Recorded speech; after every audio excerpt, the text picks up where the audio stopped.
ठीक है, चैप्टर 11 सबसे पहले पढ़ते हैं। चैप्टर 11 में इसका नेम क्या है? Dual nature. ये ऐसा कह दूं, photoelectric effect plus de Broglie. ठीक बात बोली? इसका इसमें मेन दो चीजों के बारे में पढ़ेंगे, फोटोइलेक्ट्रिक इफेक्ट के बारे में और डी ब्रोगली के बारे में। तो सबसे पहले बात करते हैं फोटोइलेक्ट्रिक इफेक्ट की। सर्वो बेटा स्क्रीन शो हो रही ना मेरी? Yes sir. ठीक है, यस सर। एक मिनट।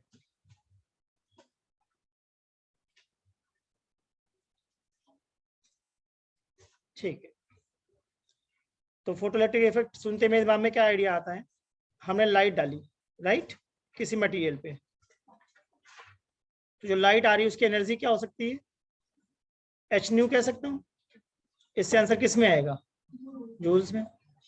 क्या एच सी बाई लैम्डा कह सकते हैं? इससे भी आंसर किस में आएगा? जूल्स में। ठीक है ना? क्या 12400 अपॉन लैम्डा कह सकते हैं? लिखो नहीं बेटा, लिखो नहीं, Yes, सब sir. मैं नोट्स दे दूंगा, लिखो नहीं। इसका मैं पीडीएफ भेज दूंगा, अभी बस देखो मैं जो बोल रहा हूँ, सुनो मेरी बात को, लिखो नहीं, सुनो।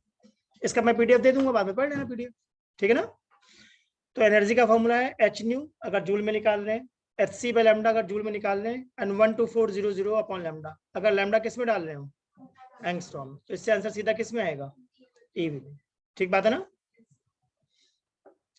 क्या इसको मैं 1240 अपॉन लैम्डा नैनोमीटर भी कह सकता हूँ? ठीक है, इसको नोट नहीं करो, सबका मैं पीडीएफ दे दूंगा, बाद में देख लेना क्या है। ठीक है, अब जो ये मटेरियल है, इस मटेरियल से मुझे इलेक्ट्रॉन निकालना है, तो जितना मिनिमम एनर्जी चाहिए उस मिनिमम एनर्जी को हम लोग क्या बोलते हैं? Work function. बताओ भाई, ठीक है? जी सर। ठीक है ना?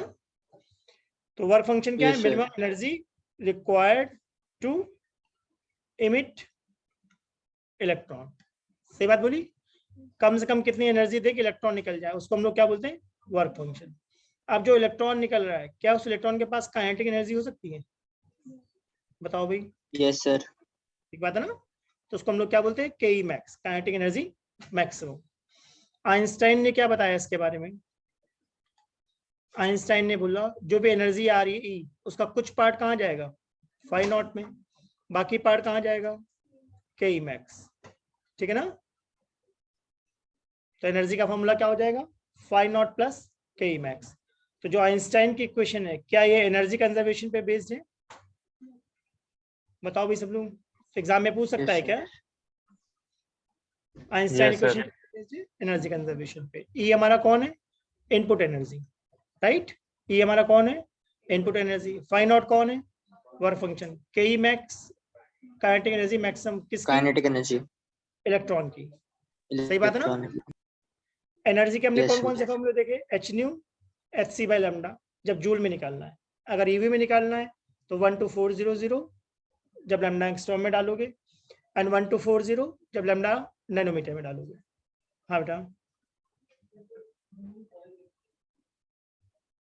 मुझे अच्छा एक मिनट पास कर लो, बात कर लो से बता दो।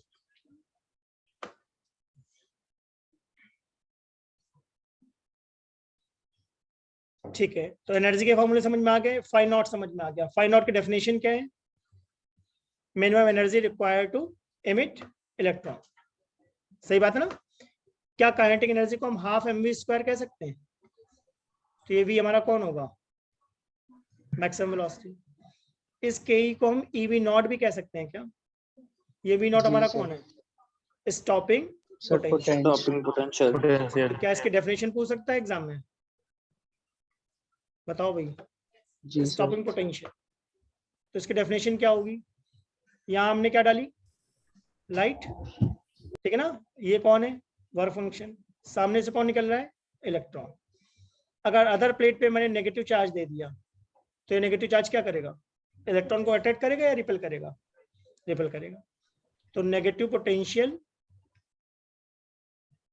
which make photo current zero is known as photo current 0 is known as stopping potential। आ सकता है एग्जाम में? लिखो नहीं बेटा, इसका पीडीएफ मैं दे दूँ, देख लेना क्या है, अभी बस सुन लो मेरी बात, बताना क्या चाह रहा हूँ। तो negative potential which make photo current 0 is known as stopping potential. फिर इसमें एक कॉन्सेप्ट और आता है जिसको हम क्या बोलते हैं, threshold frequency, new not, right, या एफ नॉट भी कहता हूं मैं।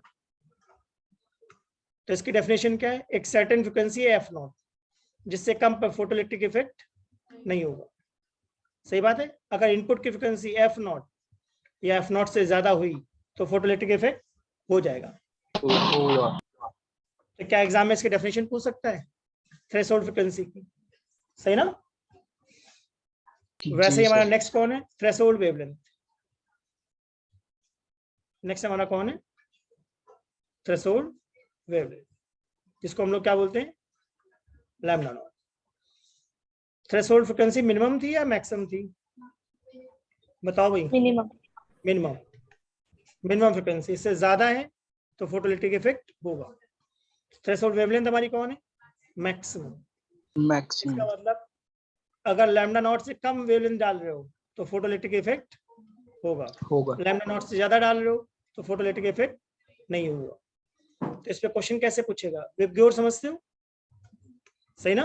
Yes sir. अगर मेरा ग्रीन लाइट कौन है, लैम्डा नॉट, तो वॉलेट के लिए होगा या नहीं होगा, बताओ भाई। होगा। और रेड के लिए होगा सर। नहीं होगा। यानी ग्रीन से पहले वाले कलर के लिए फोटोइलेक्ट्रिक इफेक्ट होगा, ग्रीन के कलर के बाद वालों से फोटोइलेक्ट्रिक इफेक्ट नहीं होगा। ठीक बात है, ठीक है ना। ठीक है। अब देखते हैं इसमें क्वेश्चन कैसा आ सकता है। अगर हम फ्रीक्वेंसी को डबल करेंगे तो काइनेटिक एनर्जी डबल होगी या more than double? More than double. More than double. Sir more than double. सबको पता होना चाहिए कैसे करते हैं। देखो, जो हमने आइंस्टाइन की क्वेश्चन पढ़ी, तो आइंस्टाइन की क्वेश्चन क्या थी, E equal to phi naught plus K. तो क्या मैं ऐसा कह सकता हूँ, E को एच न्यू या एच एफ, फाई नॉट को एच एफ नॉट प्लस के ई मैक्स कह सकता हूँ? Yes sir. तो के ई मैक्स का फॉर्मूला क्या बन गया हमारे पास, H F minus H F naught. सही ना। एच एफ नॉट या फाई नॉट सेम ही बात है क्या? ठीक है ना। Yes sir. Yes sir. तो पहली क्वेश्चन मैंने बनाई के equal to H F minus phi naught. अब सेकेंड इक्वेशन क्या बनानी चाहिए, क्या फ्रिक्वेंसी को डबल कर देंगे? तो अगर पहले काइनेटिक एनर्जी K1 थी तो अब कितनी है, K2। K2। सही ना। अब इसको सॉल्व कैसे करूं ये बताओ।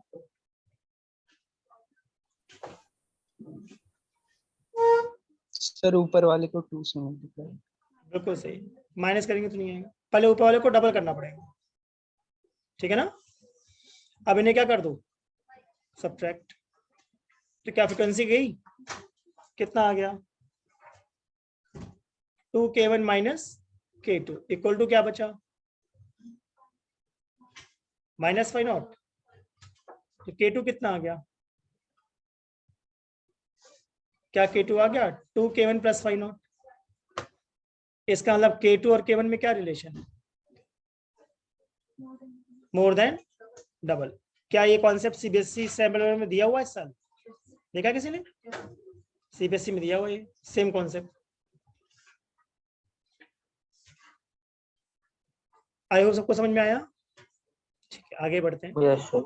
जी सर। अब हम पढ़ते हैं लॉज ऑफ फोटोइलेक्ट्रिक इफेक्ट। मतलब फोटोइलेक्ट्रिक इफेक्ट के कौन कौन से लॉज हैं जो हमें पता होना चाहिए। तो फर्स्ट लॉ क्या कहता है, किसी को आइडिया? बढ़िया, इंटेंसिटी अगर हम बढ़ाएंगे तो फोटो करंट भी क्या होगा, बढ़ जाएगा। सही बात है ना। बढ़ेगा। इसका मतलब फोटो करंट क्या है, proportional to intensity. Photo current is proportional to intensity. Note नहीं करो बेटा, बस सुनो ध्यान से, पीडीएफ दे दूंगा बाद में पढ़ लेना। तो क्या एक आई का मतलब मैं फोटो करंट कह रहा हूँ और दूसरे आई का मतलब इंटेंसिटी। तो एग्जाम में ग्राफ आ सकता है क्या? ठीक है, फोटो करंट वाले को मैंने बोल दिया आईपी, आईपीसी मतलब फोटो करेंगे, और दूसरे आई को मैंने क्या बोल दिया, आई इनका मतलब इंटेंसिटी। तो ग्राफ कैसा बनना चाहिए, स्ट्रेट लाइन, Straight ठीक है line ना? graph. ठीक है। सेकंड लॉ क्या कहता है? Kinetic law- energy directly proportional to frequency. Kinetic energy proportional बोलता है या डिपेंड बोलता है? Kinetic energy depend on frequency, directly proportional नहीं होता, गलत है वो। तो हमारे पास काइनेटिक एनर्जी का फार्मूला क्या है? बैठो बेटा, पीछे बैठो। के का फार्मूला है, पीछे बैठो आराम से, H nu minus phi naught. बैठ जाओ, कहीं भी बैठ जाओ।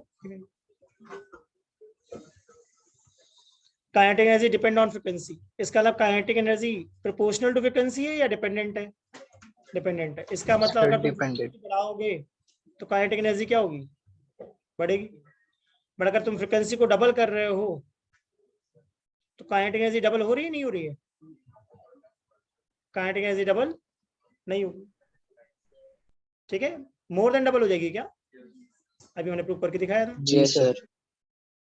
तो अब ध्यान से देखना, मैं इसमें कुछ ग्राफ बनाना चाह रहा हूँ, ध्यान से देखना। के का फॉर्मूला हमारा क्या है, H nu minus phi naught. तो क्या इसको हम y equal to M X plus C सोच सकते हैं? तो इसका मतलब अगर मैं ग्राफ बनाना चाह रहा हूँ तो y एक्सिस पे मुझे क्या लिखना चाहिए, काइनेटिक एनर्जी। x एक्सिस पे मुझे क्या लिखना चाहिए, फ्रीक्वेंसी। इंटरसेप्ट पॉजिटिव है या नेगेटिव है? नेगेटिव। इसका मतलब ग्राफ ओरिजिन के नीचे से पास होगा क्या? और स्लोप कौन है, h, मतलब प्लैंक्स कांस्टेंट। ठीक बात है ना? देख लो सब लोग, ठीक बात है। तो यहाँ पे मैंने डॉटेड पार्ट बनाया है क्या, जो क्या बता रहा है कि काइनेटिक एनर्जी पॉजिटिव तो होती है, नेगेटिव नहीं होती। इसका मतलब ग्राफ एक्स एक्सिस के नीचे पास नहीं होगा। इस ग्राफ का स्लोप क्या देगा, एच। X H. इंटरसेप्ट क्या देगा, Threshold Great. frequency. X intercept क्या देगा, न्यू नॉट। देख लो सब लोग। वाई इंटरसेप्ट क्या देगा, फाई नॉट। मैग्नीट्यूड में फाई नॉट, अगर साइन के साथ बोलोगे तो माइनस फाई नॉट। सही है। अब एग्जाम में क्वेश्चन कैसा बनाएगा, देखो एक ग्राफ मैंने और बना दिया है क्या, देखा, ए एंड बी। तो एग्जाम में पूछेगा बताओ भाई किसका स्लोप ज्यादा है, ए का या बी का? बताओ भाई, B का. सर दोनों सेम होगा। Sir, B का. या सेम होगा? Sir, B. Equal. Sir, B का ज्यादा होगा. देख लो भाई, सर सेम। पूछेगा एग्जाम में ये बात, किसका स्लोप ज्यादा है, ए का या बी का? स्लोप क्या है यहाँ पर, एच, वो तो कांस्टेंट है, H. हर मटेरियल के लिए स्लोप सेम होगा। सही बात है ना? न्यू नॉट किसका ज्यादा है, ए का या बी का? Very good. सर बी का। लैम्डा नॉट किसका ज्यादा है, एक A. ए का। फ्रीक्वेंसी और वेवलेंथ इनवर्स रिलेशन में होते हैं। फाई नॉट किसका ज्यादा है, B. बताओ भी, बी। सर ए का, एक। मैग्नीट्यूड वाइज बी होगा। थोड़ा सा हिंट देता हूँ, क्या फाई को एच न्यू नॉट कहोगे? किसका न्यू नॉट ज्यादा था, B. बी का। तो वर्क फंक्शन में बी का जाता है। ठीक बात है ना? आई होप सबको समझ में आया। थोड़ा इसको और एक्सटेंड Yes, कर, sir. इसी कॉन्सेप्ट को थोड़ा और एक्सटेंड करता हूँ। हमने पढ़ा के का फॉर्मूला क्या है, H nu minus phi naught. क्या मैं के को ई वी नॉट कह सकता हूँ? And what is V naught, stopping potential. Very good. Stopping potential. क्या वी नॉट हो गया, H by E nu minus phi naught by, Yes, sir. ठीक है ना? अब मैं फिर से इसको क्या देख रहा हूँ, y equal to M X plus. तो क्या दोबारा मैं ग्राफ प्लॉट करना चाह रहा हूँ? इस बार किसके साथ Yes, प्लॉट करना sir. चाह रहा हूँ, स्टॉपिंग पोटेंशियल के साथ। सही ना? तो c कौन है, माइनस फाई नॉट बाई, यानी ओरिजिन के नीचे से। नोट नहीं करो, छोड़ो पेन, पेन छोड़ो, नोट नहीं करो, उसका पीडीएफ दे दूंगा, पढ़ लेना। अभी सुनो बस, जो चाहता हूँ मैं, सुनो। एग्जाम में सेम क्वेश्चन मिल जाएगा, सुन लोगे तो बन जाएगा। मेरी बात सुनो बस। इसका मतलब ग्राफ क्या होगा, ओरिजिन के नीचे से पास होगा। स्लोप कौन है, एच बाई, पॉजिटिव या H by नेगेटिव? ठीक है। सबको ग्राफ दिखा? तो स्लोप में मुझे क्या लिखना चाहिए? h बाई x इंटरसेप्ट कौन है? New not. y इंटरसेप्ट कौन है? Minus five not by. तो क्या सिमिलर क्वेश्चन बन सकता है यहाँ पर भी? अलग अलग मटेरियल के लिए स्लोप सेम होगा या बदल जाएगा? बताओ भाई सब लोग। सेम होगा। सेम। सेम होगा सर। इसका मतलब हो सकता है देखने में डिफरेंट लग रहा हो, बट स्लोप हमेशा क्या करना है तुम्हें? सेम। तो सी Same. और डी स्लोप में क्या रिलेशन है? Equal. Equal. C equal to slope D. सही बात है ना? मटेरियल पे डिपेंड करेगा या नहीं करेगा? नहीं करेगा। मेन बात है इंडिपेंडेंट ऑफ मटेरियल। ग्राफ में फ्रिक्वेंसी किसकी ज्यादा है? Threshold frequency D. बताओ भाई सब लोग। सर डी की ज्यादा है। ठीक। डी। थ्रेशोल्ड वेवलेंथ किसकी ज्यादा है? समझ पा रहे हो? सी। वर्क Yes, फंक्शन किसका ज्यादा है? डी। डी। ठीक बात है ना? Yes sir. चलो आगे बढ़ते हैं। Yes. आई होप सबको सेकंड लॉ समझ में आ गया।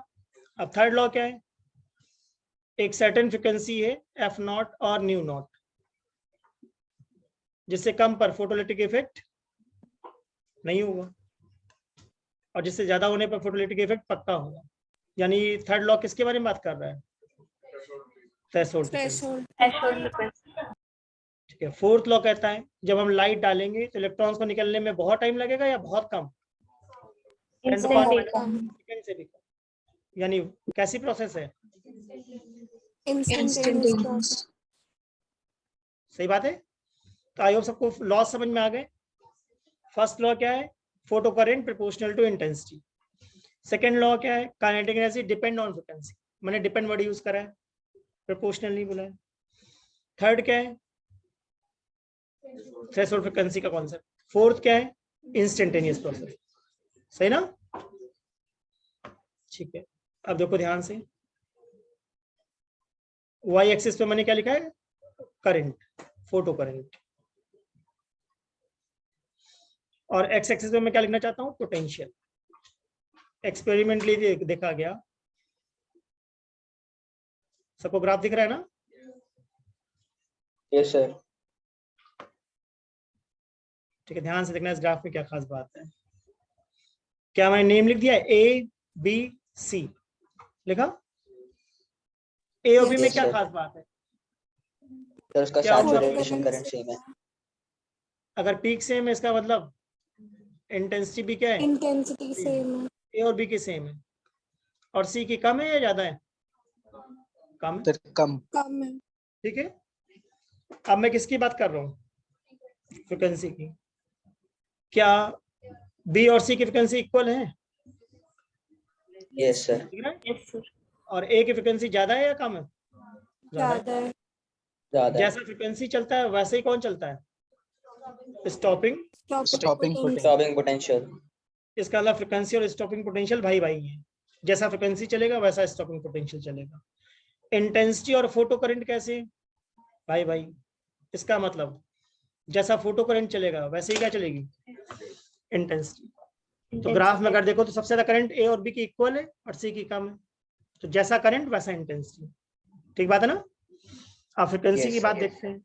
फ्रिक्वेंसी में अगर देखोगे तो जितना लेफ्ट में उतनी फ्रिक्वेंसी क्या होगी? ज्यादा होगी। ज्यादा होगी।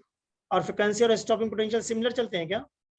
तो अगर nu naught A, nu naught B, sorry V naught A, V naught B और वी नॉट सी में रिलेशन पूछूं तो क्या होगा? A is greater and B and C are equal. सही बात है ना? तो ऐसे ग्राफ आएंगे एग्जाम में। आई होप लॉजिकल लगा सबको। ठीक है ना? जी यस सर। सर। अब आगे देखते हैं।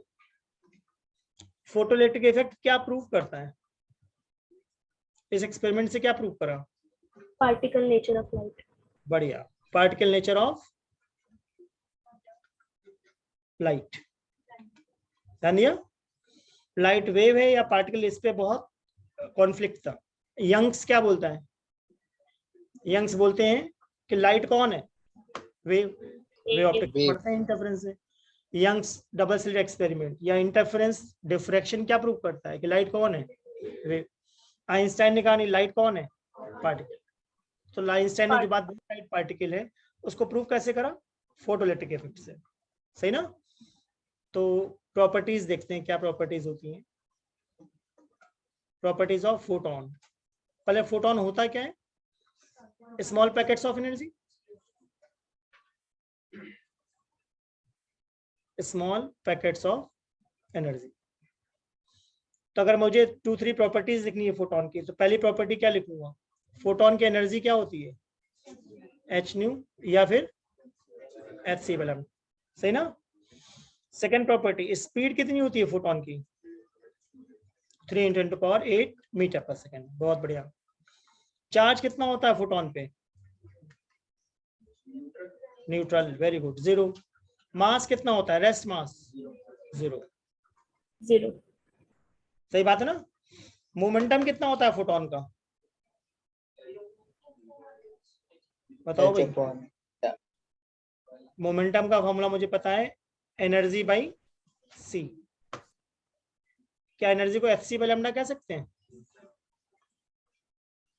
yes sir. तो इसका मतलब मोमेंटम के दो फॉर्मूले मैंने बताए, एक मैंने बोला ई बाई सी और एक मैंने बोला एच बाई लैम्डा, दोनों फॉर्मूले पता होने चाहिए। बुक में कौन सा मिला तुम लोगों को, H H by by lambda lambda. लिखा है बुक By में, lambda. ये ला फॉर्मूला चैप्टर 8 से लिखा है मैंने, ध्यान दिया, ये ईएमएस का फॉर्मूला है, ठीक है ना। अगर ये क्लियर हो तो आगे बढ़े।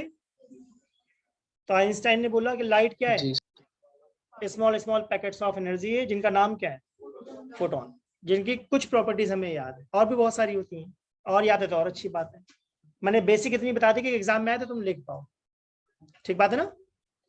अब बात करेंगे हम किसकी, डी ब्रॉगली की, उसके बाद इन पे क्वेश्चंस ट्राई करेंगे। तो डी ब्रॉगली ने क्या बताया, डी ब्रॉगली ने बताया moving particle behave as wave because, reason क्या दिया, Nature loves Nature symmetry. loves nature symmetry. Loves nature loves symmetry. Symmetry. De Broglie ने बोला कि जब भी पार्टिकल मूव करता है तो क्या बन जाता है, वेव। अब पार्टिकल का मतलब मैं फुटबॉल सोच रहा हूँ या इलेक्ट्रॉन सोच रहा हूँ, इलेक्ट्रॉन, ठीक है। पार्टिकल का मतलब इलेक्ट्रॉन की बात चल रही है। तो डी ब्रॉगली ने बोला लैम्डा किसके इक्वल होता है, एच बाई पी, सही है। तो क्या एग्जाम में ग्राफ आ सकता है लैम्डा वर्सेस पी का, बताओ भाई, क्या इसका प्रूफ आ सकता है Yes, एग्जाम sir. में, प्रूफ भी आ सकता है, किसी को आइडिया कैसे प्रूव करते हैं, डी ब्रॉगली को कैसे So prove E is equal to mc square or E is बढ़िया, E equal to M C square, और E क्या होता है, H C by lambda. hc by lambda. तो इन दोनों से मैंने क्या सीखा, एम सी स्क्वायर किसके इक्वल है, एच सी बाई लैम्डा। सी से सी कट गया, क्या लैम्डा क्या आ गया, एच बाई एम सी। क्या एम इंटू सी को मोमेंटम कह सकते हैं, ठीक बात है ना, Yes sir. ठीक है ना। अब डी ब्रॉगली के कई फॉर्मूले हैं क्या, जैसे पहला फॉर्मूला क्या था, Yes, lambda equal to sir. H by P. H by क्या P. मोमेंटम को हम एम वी कह सकते हैं, सही है। Yes sir. अब एग्जाम में प्रूफ करने को आता है, ध्यान से देखना, ये प्रूफ दिया बुक में, लैम्डा को प्रूफ करो H by under root 2m के, इसकी डेरिवेशन आती है एग्जाम में, कैसे प्रूफ करेंगे देखो। क्या काइनेटिक एनर्जी को हाफ एम वी स्क्वायर कह सकते हैं, सही है, m से मल्टीप्लाई Yes, डिवाइड sir. कर दिया, तो क्या ये M V whole square by 2m बन गया। एम वी को p कहते हैं क्या, तो क्या काइनेटिक एनर्जी को p स्क्वायर बाई 2m भी कह सकते हैं, तो p कितना हो Yes गया, sir. अंडर रूट, इधर बैठो बेटा, इधर बैठो, अंडर रूट 2m के ही, बताओ भाई, सही है। लैम्डा का फॉर्मूला क्या था, h बाई पी, और p की वैल्यू हमने कितनी निकाली, अंडर रूट 2m के ही। तो ये एज अ रिजल्ट याद रहता है, इसका डेरिवेशन भी पता होना चाहिए, ठीक बात है ना। अब ध्यान से देखना, अगर मैं इलेक्ट्रॉन की बात कर रहा हूँ, h की वैल्यू क्या होती है, 6.6 × 10⁻³ सही ना। मास ऑफ इलेक्ट्रॉन कितना होता है 9.1 × 10⁻31। क्या मैं काइनेटिक एनर्जी को क्यूवी कह सकता हूँ, है ना। इलेक्ट्रॉन का sir. चार्ज कितना होता है 1.6 1.6 into × 10⁻90 10⁻90. Into we. तो इसका मतलब बाकी सब कुछ नोन है क्या, एक्सेप्ट पोटेंशियल। तो 100 करके कितना बन गया ये 12.27 बाई √v। इससे सीधा आंसर किस में आएगा एंगस्ट्रॉम। ये लैम्डा जर्नल है इलेक्ट्रॉन का है, बताओ भी। इलेक्ट्रॉन। इलेक्ट्रॉन का है। पोटेंशियल दे देगा, कहेगा लैम्डा निकालो इलेक्ट्रॉन का, सीधा फॉर्मूला लगा देना, ठीक है ना। Yes sir. लॉजिकल लगा सबको, ठीक है ना। अब देखो कौन कौन से और फॉर्मूले पता है, लिखना नहीं बेटा, लिखना नहीं। इसका पीडीएफ मैं दे दूंगा, सब लोग पीडीएफ पढ़ना घर पे, अभी बस देखो जो मैं बोल रहा हूँ। लैम्डा होता है h/p, h/mv। क्या हमने और देखा कि मोमेंटम को हम क्या कह सकते हैं √2m ke। हाँ, ke को क्या कह सकते हैं √2 ev या qv। qv ध्यान देना, मैंने qv बोला है। जरूरी नहीं कि इलेक्ट्रॉन हो, प्रोटॉन भी आएगा, न्यूट्रॉन भी आएगा, अल्फा भी आएगा, सही ना। तो मैंने स्पेशली बोला ध्यान रखना क्यूवी होता है। और कोई फॉर्मूला ले सकता हूँ क्या, ऐसा कोई फॉर्मूला पढ़ा तुम लोगों ने। काइनेटिक एनर्जी को 3/2 kBT कहते हैं, काइनेटिक थ्योरी ऑफ गैसेस का फॉर्मूला 11th का। ये केबी कौन है, बोल्ट्जमैन कांस्टेंट। Boltzmann constant. तो क्या मैं एक फॉर्मूला और बना सकता हूँ, lambda equal to h/√3m kBT, सही है। तो अगर काउंट करो कितने फॉर्मूले बता दिए मैंने डी ब्रॉगली के, 1 2 3 4 एंड 5, ठीक है। जैसा क्वेश्चन बोलेगा वैसा हम बनाएंगे। तो एग्जाम में क्वेश्चन कैसे, ये बात समझ में आ गई। अब एग्जाम में देखो क्वेश्चन कैसा आएगा। मेरा तो फेवरेट क्वेश्चन है जो बताने जा रहा हूँ, सुनना ध्यान से। एक हमारा कौन है प्रोटॉन, दूसरा कौन है न्यूट्रॉन, थर्ड कौन है अल्फा, ठीक है। Proton neutron and alpha. Proton सुनते ही मेरे दिमाग में क्या आता है 1h1, मास 1 यूनिट, चार्ज 1 यूनिट। न्यूट्रॉन सुनते मेरे दिमाग में क्या आता है 2h1, मास 2 यूनिट, चार्ज 1 यूनिट। अल्फा सुनते मेरे दिमाग में क्या आता है 4He2, यानी मास कितना दिख रहा है मुझे 4 यूनिट और चार्ज कितना दिख रहा है 2 यूनिट। इस टाइप का क्वेश्चन आएगा एग्जाम में किसी न किसी सेट में, ठीक है। इन सबका मैंने बोला पोटेंशियल क्या है सेम, तो हमें निकालना क्या है ratio of de Broglie wavelength.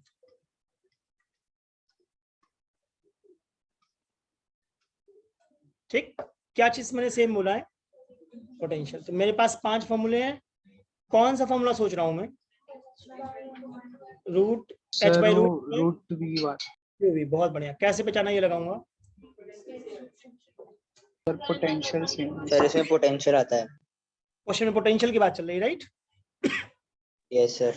मैं कह सकता हूँ lambda is proportional to 1/√mq। भाई h कांस्टेंट हटा दो, 2 कांस्टेंट हटा दो, v सेम हटा दो। इसका मतलब m और q का रेशियो, m और q की वैल्यू इंपॉर्टेंट है या नहीं है, है? तो अब इसको सॉल्व करके बताओ कितना आएगा। Lambda proton is to neutron is to alpha निकालो सब लोग। मैंने आइडिया दे दिया क्या होना है। Sir, 2√2:2:1. ठीक है बेटा, आ सकता है। सर 1:√2:2। ठीक है, और किसी का सिर्फ आंसर बताना है कि आंसर क्या आ रहा है।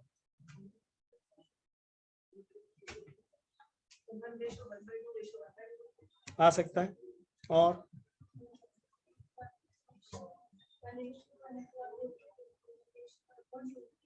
ठीक है, और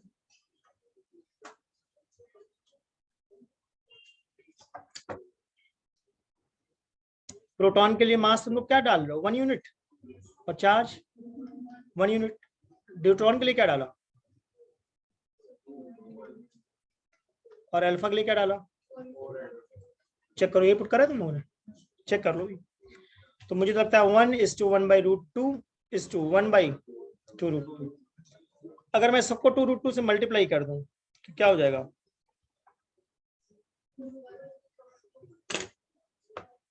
देखो सिंपल रेशियो समझते हो ना कैसे निकालते हैं? मल्टीप्लाई कर दिया एलसीएम से,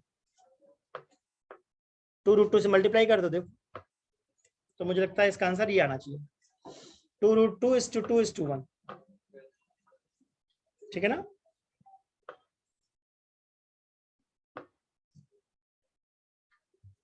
आई होप सबको समझ में आया ये। फिर इसमें एक और Yes, sir. कॉन्सेप्ट चलता है, explanation of board second postulate.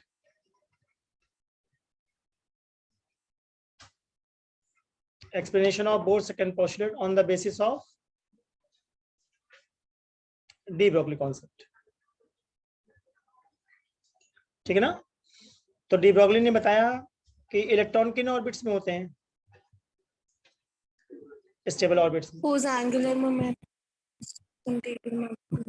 नहीं, एंगुलर मोमेंटम की बात नहीं करी। डी ब्रोगली ने क्या बताया?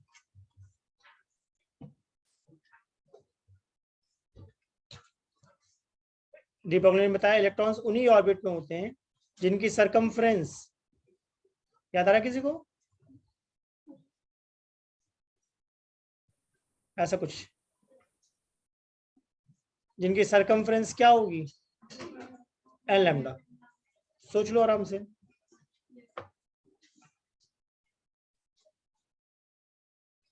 ठीक है ना? और लैम्डा का फॉर्मूला क्या है? h/mv। तो क्रॉस मल्टीप्लाई करने में कुछ बनेगा? mvr = nh/2 mvr को क्या बोलते हैं? l = nh/2। ये किसने बोला था? बोर ने। तो ध्यान दिया टॉपिक का नाम क्या था?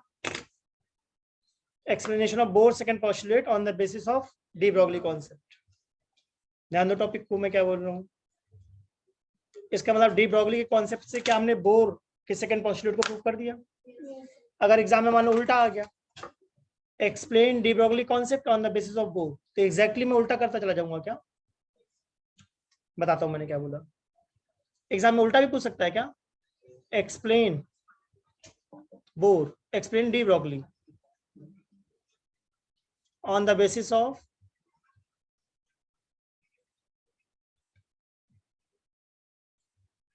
Bore second postulate. ठीक है ना? तो इस बार मैं क्या लिखूंगा? एंगुलर मोमेंटम क्या होता है? nh/2 पाई। फिर एंगुलर मोमेंटम का फॉर्मूला मुझे क्या पता है? mvr। सही बात है ना? फिर 2 पाई r किसके इक्वल आ गया? nh/mv। 2 पाई r को क्या बोलते हैं हम? सरकमफ्रेंस। सही ना? और h/mv को हम क्या बोलते हैं? लैम्डा। तो सरकमफ्रेंस क्या आ गया? एग्जाम में दोनों तरीके से पूछता है, तो दोनों तरीके दिखा दिए मैंने। एग्जैक्टली उल्टा करा है क्या? देखो ध्यान से, अगर एक आता है तो दूसरा कर ही लोगे। सही है? ठीक है। इस डायग्राम में थोड़ा सा करेक्शन है, मैं करेक्शन कर दूं जो डायग्राम बना हुआ है। देखो इस डायग्राम में मैं बताना क्या चाह रहा था।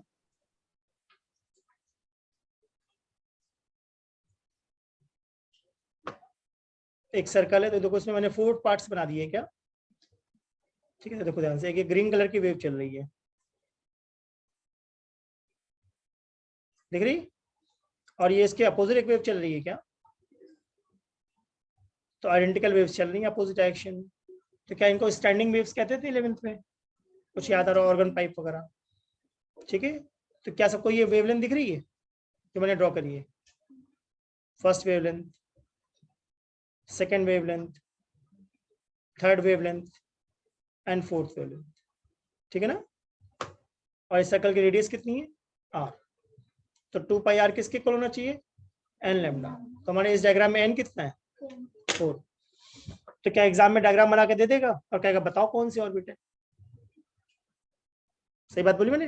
डायग्राम बना के दे देगा। इसके पहले जो डायग्राम बनाया था मैंने, उसमें थोड़ा सा गड़बड़ हो गई थी, 3.5 वेव बन गई थी। ये तो 3 वेव बननी चाहिए या क्या बननी चाहिए? 4 वेव। तो नंबर ऑफ वेव्स को देखकर क्या हम ऑर्बिट पहचान सकते हैं?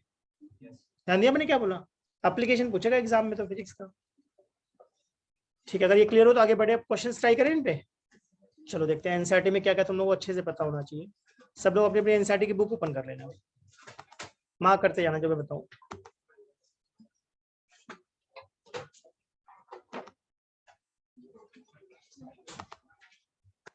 मैं बोलता जा रहा हूं, तुम लोग बस क्रॉस वेरीफाई करते जाओ कि तुमको ये सारी बातें पता है या नहीं पता। और फिजिक्स में इंपॉर्टेंट कुछ नहीं होता, सबको पता है ना। हर चीज का आइडिया होना चाहिए, चाहे थोड़ा कम आइडिया हो कोई दिक्कत नहीं, बट आइडिया होना चाहिए चल क्या रहा है। पेज नंबर 387 ओपन करो। 387 मिल गया सबको? मिला सबको? तो क्या 1 यस सर। अंडरलाइन कर लो। आती है तो अच्छी बात है, नहीं आती तो याद करना, बस मार्क कर लो 1 मार्क, घर पे जाके याद करना। मैं बता दे रहा हूँ ये तुम्हें आना चाहिए। उसके ऊपर कहीं वर्क फंक्शन लिखा है, 1 मार्क। वर्क फंक्शन की डेफिनेशन पता है ना? ठीक है। उसके बाद वर्क फंक्शन मैक्सिमम किसके लिए होता है? प्लेटिनम। और मिनिमम किसके लिए होता है? सीजियम। 1 मार्क लिखते जाओ, आपने अपनी बुक में मार्क करते जाना।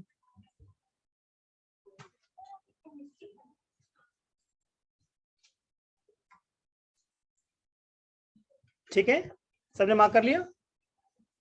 तो कोई टेबल दी हुई क्वेश्चन पूछ सकता है एग्जाम में। तो मिनिमम किसका है? सीजियम का। और मैक्सिमम किसका है? प्लेटिनम। अब 3 बातें हैं जिसमें काम की बात हमारी कौन है? फोटो। मैं आइडिया सबका दे देता हूँ। थर्मियोनिक का मतलब है हीट टू, हीट देने से इलेक्ट्रॉन बाहर आ गया तो उसको हम बोलेंगे थर्मियोनिक। ठीक है ना? सेकंड हमारा कौन है? Field emission. ये हमारा काम आता है सेमीकंडक्टर में। स्ट्रॉन्ग इलेक्ट्रिक फील्ड लगाने पर इलेक्ट्रॉन्स बाहर आ जाते हैं, उसको हम क्या बोलते हैं? Field emission. तो इलेक्ट्रॉन निकालने के तरीके बता रहा हूँ। फर्स्ट मेथड कौन सा है? हीट। सेकंड कौन सा है? Electric field. थर्ड कौन है? लाइट। हमें कौन सा पढ़ना है? लाइट वाला। लाइट डालने पर इलेक्ट्रॉन्स बाहर आ रहा है, जिसको हम क्या बोलते हैं? Photo electric emission. 1 मार्क लिखा, यानी डेफिनेशन पूछ सकते हैं, what is photo electric effect. सबने मार्क कर लिया है? ठीक है। उसके बाद देखो कोई डायग्राम दिया है बुक में, डायग्राम ढूंढो तुम लोग, कहाँ दिया हुआ है?